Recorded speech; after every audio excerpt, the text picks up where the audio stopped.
just months after he received that he had been diagnosed with stage 3 non-Hodgkin's lymphoma, Dave Coulier is cancer-free. What? Yeah, That's that is great our news. first hot topic brought to you by Back to the Future at Walton Art Center. So yeah, yesterday the Full House star revealed that he had a biopsy on his lymph node in his neck in recent weeks, and the results were extremely encouraging. He said, quote, "I'll tell you this. Today is the first day that I really feel like, wow, I'm feeling pretty darn good. I feel like myself."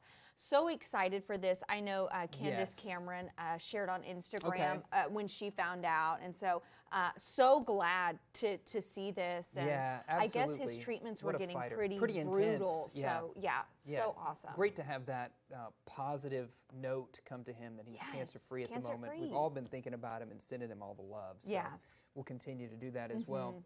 Another Glengarry, Glenn Ross, opens on Broadway with a new set of actors, Mac, trying their luck with David Mamet's cutthroat look at business. Do you remember this one? Like Hunger Games, except it's for real estate. So Kieran Culkin joins Better Call Saul star Bob Odenkirk and comedian Bill Burr in a crackling, non-showy, and well-balanced production that opened yesterday at the Palace Theater.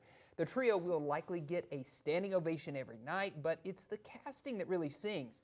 None of the leads are outside their comfort zones, with Culkin really just playing a more spiky, foul-mouthed version of Roman Roy. You know, we've been talking about a lot of star power headed to Broadway. Just last week we mentioned Denzel Washington and Jake Gyllenhaal. Right, exactly. And so now we've got these big stars taking on Glengarry Glenn Ross. RDJ was in a show, a new play, and I know, I love it. I mean, and what's cool is Bill Burr, we know him as just kind of a funny guy. So it would be cool to see him in that kind of gritty role. So. Absolutely, and Kieran Culkin coming off his Oscar win. Right, so this is a hot ticket there in New York City. For sure.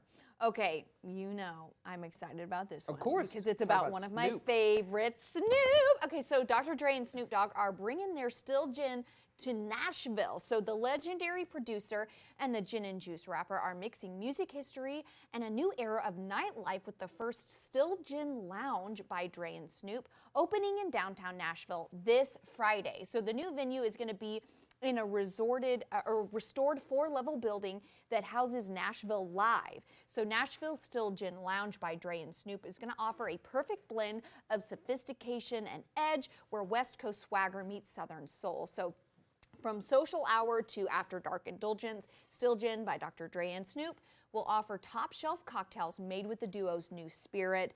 You know, on Friday night there is going to be the longest line. It's going to be lit. It's going to be so cool. I don't know, maybe I need to go to Nashville for the weekend. Maybe so. You know, I don't go to nightlife, but I would for Snoop Dogg. You would for that one? Those live venue places are so cool. We have Texas Live, obviously, there in Arlington, and then there's Kansas City Live in Kansas City. This one in Nashville is going to be popping with this new offering from Dre and Snoop. I love it. Maybe it'll be there. Well, on Friday. It probably will be. I would cry. You need to get there. I might not be at work on Friday, y'all. Understood. You can get a note. I bet one of them will write you an excuse. Can you write me, Mr. Snoop Dogg? Yes. Tom Hardy confirmed that a crossover between Venom and Tom Holland's Spider-Man got as close as it could before sadly falling apart. The Oscar nominee would not give a specific reason for why the project never got off the ground, although he did allude that it had to do with studio politics. He said, quote, "We got close. We got as close as I could possibly imagine getting, apart from doing a film together, which I would have loved to have done because that just means so much fun." And he added, "Fundamentally, for me, it would be for the kids. I'm constantly reminded how by children, how important these characters are. And they don't know why their favorite characters aren't in films together." And I totally agree. Why don't we see Venom? We did see that one movie, I think, back in, what was the Tobey Maguire era? Or maybe it was... no, I know what you're talking about. It was like Andrew a little Garfield, tease to something. Yeah. Yes. But we need to see Tom Hardy's Venom and Tom Holland's Spider-Man together. It's annoying when you hear about the studio politics. I'm like, can y'all just get over it? Yeah. Because why are you in the business of making movies? You're in it for the people, right? Right.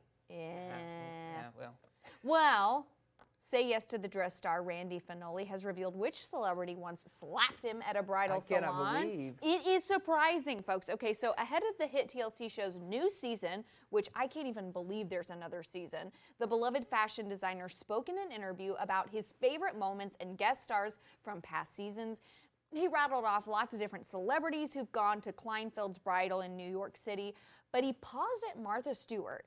He said, quote, "By the way, it wasn't on the show. Everybody missed it because the camera missed it. Martha Stewart slapped me."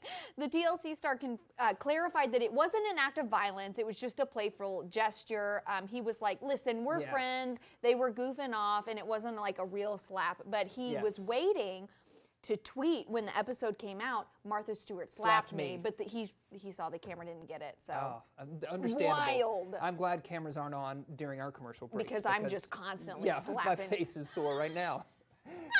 Sony Pictures is banking on Beatlemania. That's right, bring fans back to theaters. So check this out. At CinemaCon in Vegas, the studio revealed its ambitious plan to release 4, count them, 4 biopics, one for each of the member of the Beatles, all directed by Sam Mendes and set to hit theaters April 2028. The cast, you see them right there, Paul Mescal as McCartney, Joseph Quinn as Harrison, Barry Cogan as Ringo, and Harris Dickinson as Lennon.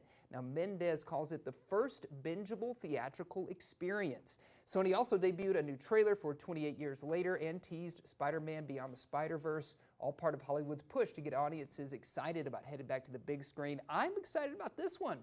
Look at that star cast. It's kind of crazy that each one gets their own movie, but honestly, their lives are so interesting that I'm not surprised. And I'm tickled by the cast. I know, and I think, I could be wrong, but I think they're going to come out like on consecutive weekends. So we're going to get them all in the month of April 2028. You shouldn't have. You guys, it's so generous of them. I know.